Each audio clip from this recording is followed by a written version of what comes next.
Mainit na balita mga kaboses ng masa. President Bongbong Marcos Jr. kasabwat daw ni Senator Risa Hontiveros sa pagtangay ng pondos ng PhilHealth. Attorney Roque nagsalita na. Matatandaan nga natin na kahit malaking halaga na ang nawawala sa PhilHealth ay tila tikop pa rin ang bibig ni President Bongbong Marcos Jr. at tila wala itong pake kahit magpatuloy pa ang korupsyon sa loob mismo ng PhilHealth dahil nakapag-alaman nga ng taong bayan ay tila kasabwat daw pala ito sa mga pangyayari na ito sa PhilHealth. Ayon pa sa kanila ay nagbubulsa din daw si President Bongbong Marcos Jr. ng pondo kaya shut up na lang siya sa mga pangyayari. Sigaw naman ng taong bayan ay AFP and PNP magsikilos na kayo dahil sobrang kawawa na ang mamamayang Pilipino. Hindi na po tama ang mga gawain ng mga nasa gobyerno at kung walang kikilos ay patuloy nang babagsak ang ating bansa at magugutom lamang ang mga mahihirap. Ayon pa sa kanila ay kawawa naman ang mga Pilipino dahil wala na tayong pag-asa na umasenso ang ating bayan dahil ito sa mga korap at mga loko-lokong opisyales. Dahil ang pera na sanay para sa ating bansa ay napupunta na lamang sa bulsa ng mga politiko na alipin sa salapi at ganib sa kapangyarihan. At heto nga't pakinggan natin ang buong detalye. By the way, this is Boses ng Masa at kung bago ka pa lamang sa aking channel ay mag-subscribe ka na!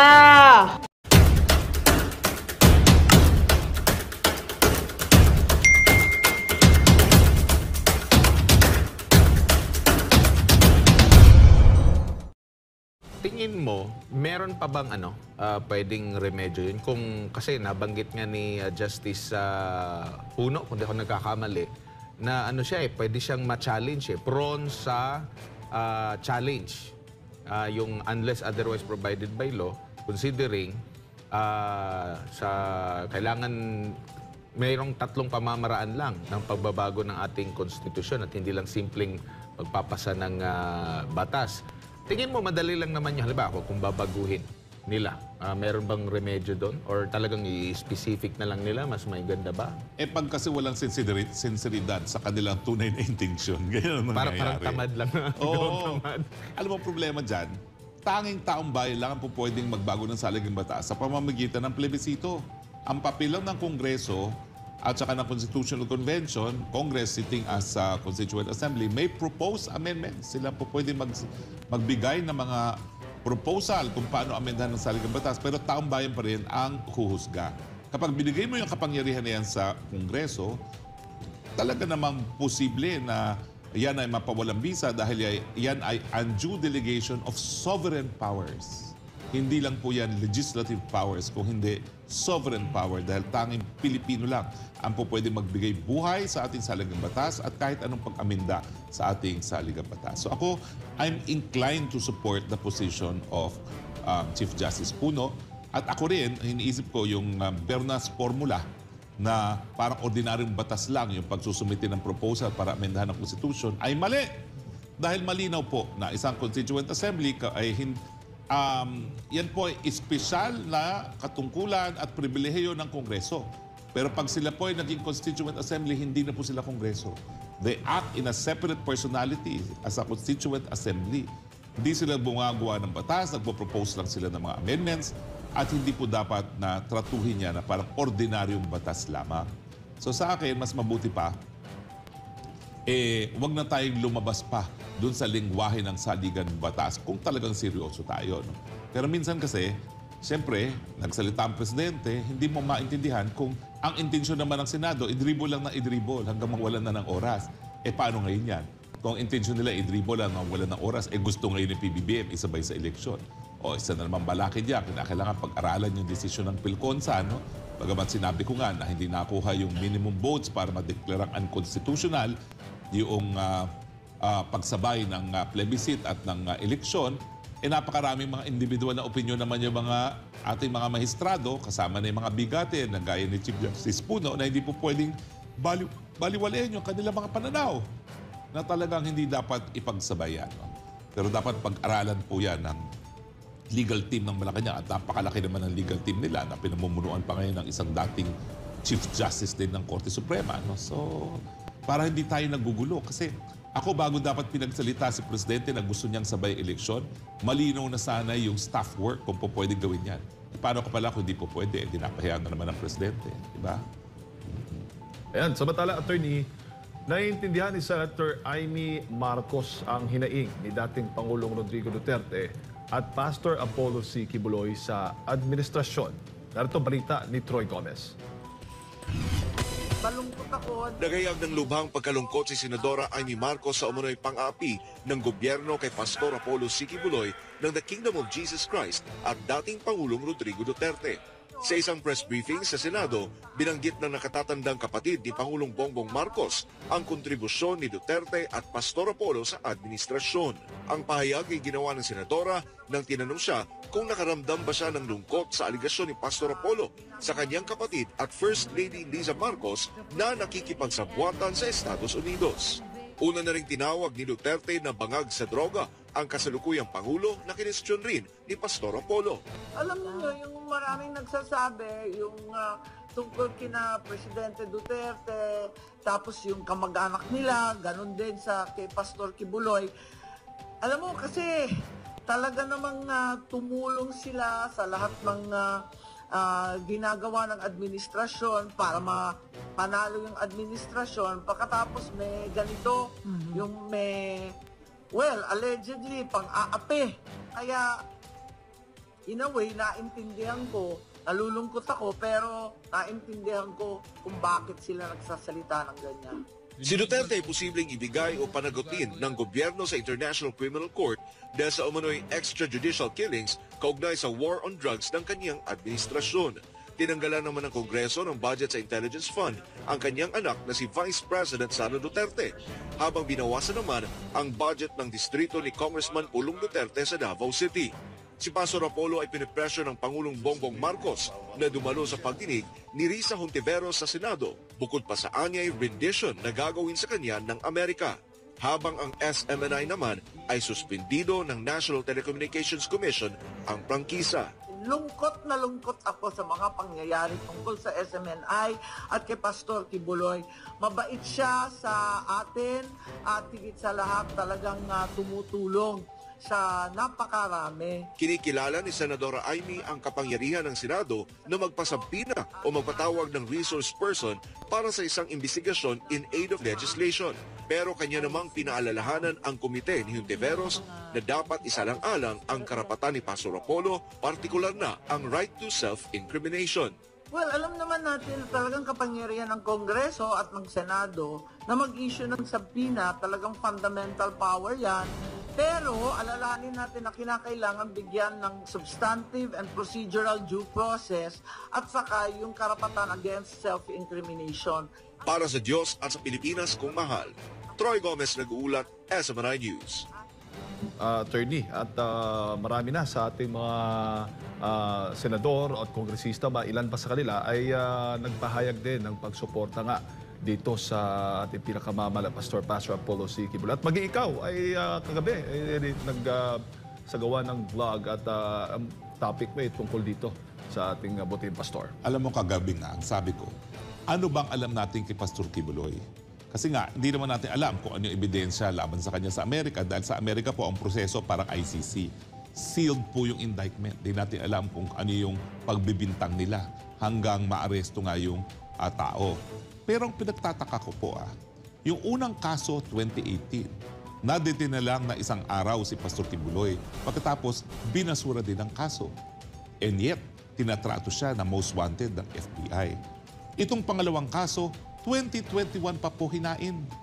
Naalala ko po dahil kaibigan ko rin yung namatay ng si Mark Jimenez, si Mark Crespo, napakabilis ng proseso sa extradition. Kung talagang malakas ang ebidensya ng mga Amerikano, hindi po yung mag-aatubili na mag-request ng extradition at wala naman tayong magagawa. Sang-ayon sa desisyon na rin ng Korte Suprema doon sa Crespo, talagang dahil nga yan ay kabahagi ng kasunduan, ang dapat gawin natin, ihain talaga kaagad yung petition for extradition sa Korte Suprema, sa RTC, at ang tanging tanong lang ng RTC ay, ito ba ay sakop ng extradition treaty. At ito bang bansa na humihingi ng extradition, ito ba'y nagpa-practice ng torture? Dahilan para hindi mapadala sa bansa na nagre-request yung tao. Kasi nasa torture convention po yan na bawal i-extradite ang isang tao sa bansa na guilty of torture. Bakit walang ganong request? Huwag nilang sabihin dahil malakas daw si Pastor Kibuloy. Dahil mas malakas naman siguro ang Estados Unidos. At saka 2021 pa po ito. O sabihin natin, duda sila kung magagawa nila yan sa administrasyon ni Presidente Duterte dahil matalik na kaibigan. Bakit dumating ang 2022? Dumating ang 2023. At ngayon, 2024, wala pang request for extradition din. At yung trial mismo, hindi po umuusad, palaging napupostpone. O dahil po dyan, at dahil wala naman nakakaalam kung anong ebidensya laban kay Pastor Kibuloy, kung hindi mga Attorney General at mga pulis lamang, ang pwede mong isipin ngayon, baka hindi kasi sapat ang ebidensya, gaya nung nangyari ng 2018, na na-dismiss kaagad ang kaso laban kay Pastor Kibuloy. Now, bago natin bitawan itong issue nito, nagreklamo si Pastor Kibuloy na po pwede siyang targeted for political assassination, po pwede siyang rendition. O, lilinawin ko ba ano ibig sabihin yan? Alam niyo po, kakaibang Amerika. Ang Amerika, walang pakialam kung paano nila madakip yung isang tao para mapaharap sa kanilang hukuman. Dalawang kaso po ang nadesisyonan ng US Supreme Court. Kerr versus Illinois at saka yung McCain-Alvarez case. Ang tawag ko dyan sa habang ako'y nagtuturo sa UP College of Law, the ma and pa doctrine. Malay namin pakialam doctrine. Wala kaming pakialam dyan. Malay namin pakialam namin. Ano nangyari? Nasa ibang bansa yung mga akusado. Ang ginawa ng mga Amerikano, pinakidnap. Yung isang pagkakataon doon, meron namang extradition treaty. Bakit hindi dinaan sa extradition treaty?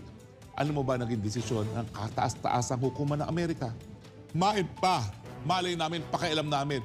Malay namin, pakialam namin kung paano nakuha yung pagkatao ng akusado basta siya'y madala sa hukuman at bigyan ng fair trial. Sapat na yan.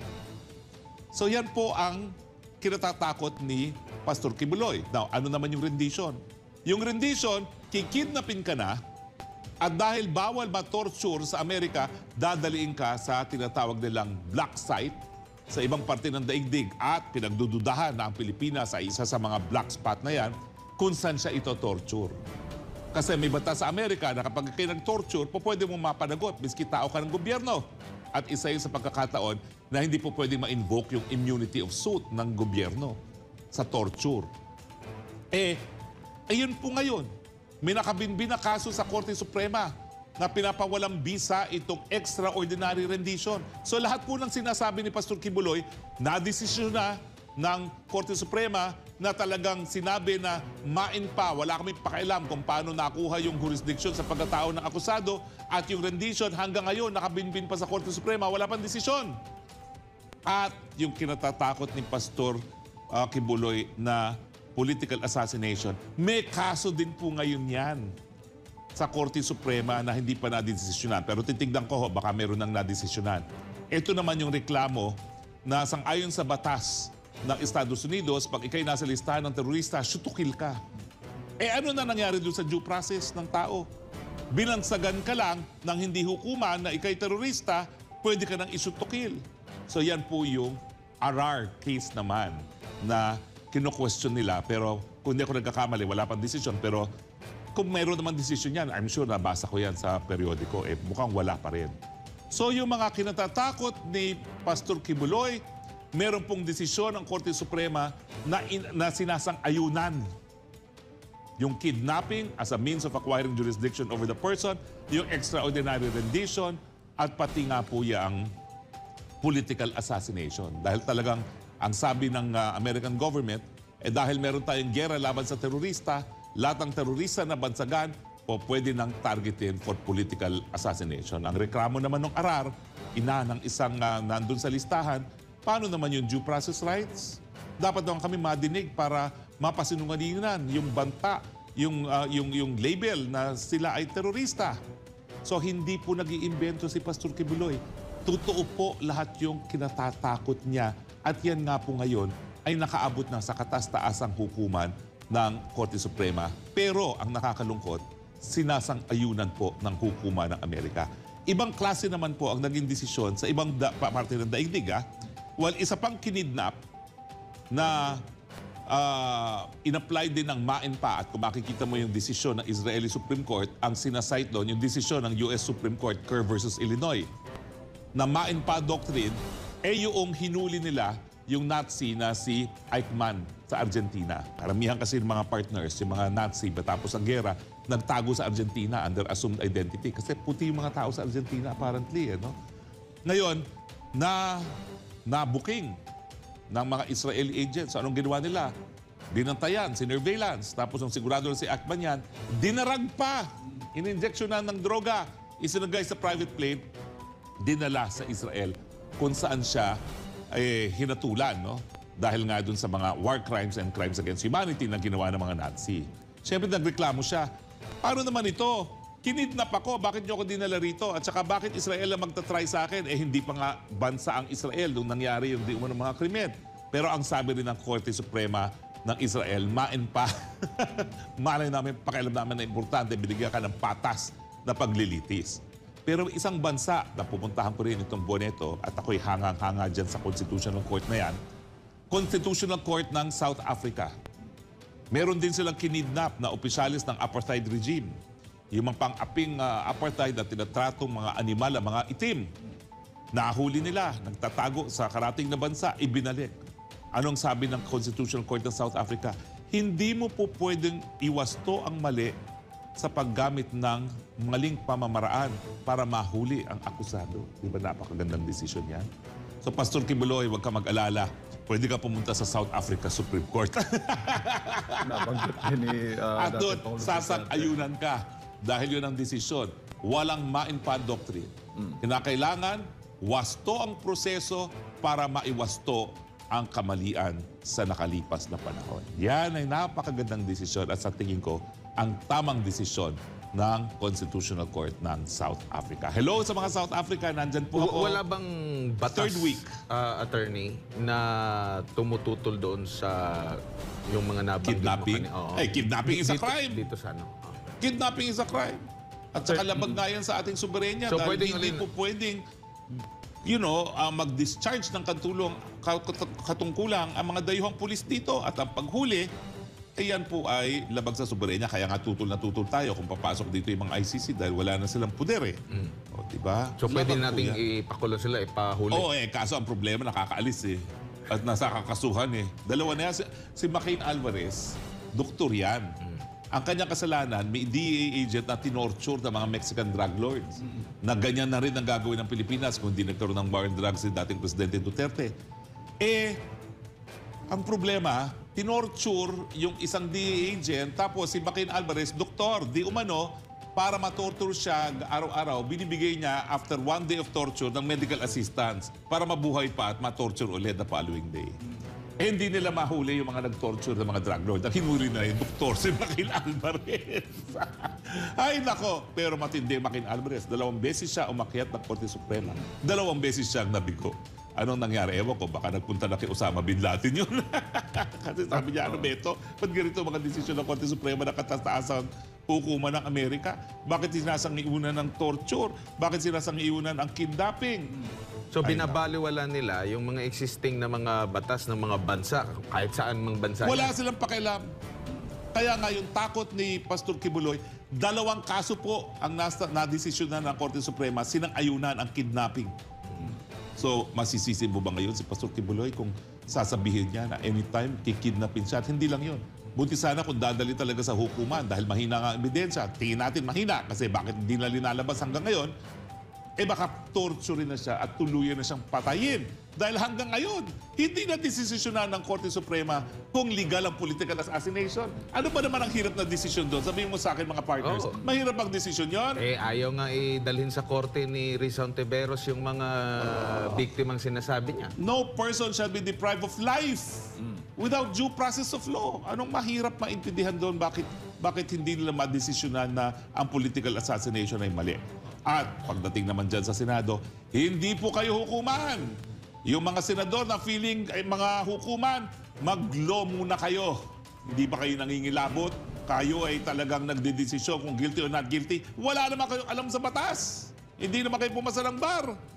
And yet, gusto nyo kayo maging mahistrado. Bago po maging mahistrado, meron pong kwalifikasyon dyan. Dapat abogado ka. Dapat minimum 10 years practice ka kung sa lower court. Kung ikaw ay yung Supreme Court na mas mataas, minimum 15 years of practice. Dapat labas-pasok ka sa hukuman para alam mo ang law of evidence. At sa tingin ninyo, dahil kayo hinala ng tao, kaya nyo nang maging judge. Hindi po yan ang katungkulan nyo. Pulisiya. At pagdating sa pulisiya, hindi ka kailangan maging abogado kasi bagamat batas ang ginagawa mo at mas mabuting abogado ka, syempre, ang batas naman, kung ano yung nakakabuti sa ating mamamayan, hindi nakadepende sa batas lamang. So, walang restriction. Pero ang pagiging West, kinakailangan bihasa ka, hindi lang sa criminal law, kundi sa law of evidence. Kung sinong dapat paniwalaan. Yung mga sinuka na ang kanilang mga testimonya, binaliwala na ng piskalya na napakababa ng threshold, probable cause lang binasura na. Ibig sabihin, walang ebidensya talaga. Hindi man lang nakaabot sa first base na korte na merong probable cause. Tapos ngayon sasabihin ninyo, kinakailangan humarap para harapin. Doon sa hukuman magkita sila. Kung makakarating sila sa hukuman, dahil ang preliminary investigation naman, parang nga to spare yung mga wala namang linabag na batas dahil wala ng probable cause doon sa panahon at sa gastos ng pagliliti sa hukuman. Yan po ang dahilan kaya merong preliminary investigation na kung hindi man lang pumasa doon, wala na talaga siyang pag-asa sa hukuman at dahil wala pag-asa sa hukuman, dinala naman ngayon sa Senado. Sisirain niyo ang mga pangalan ng tao. Yan naman mga yan, nagreklamo na, hindi pinaniwalaan dahil unang-una, hindi ka panipaniwala.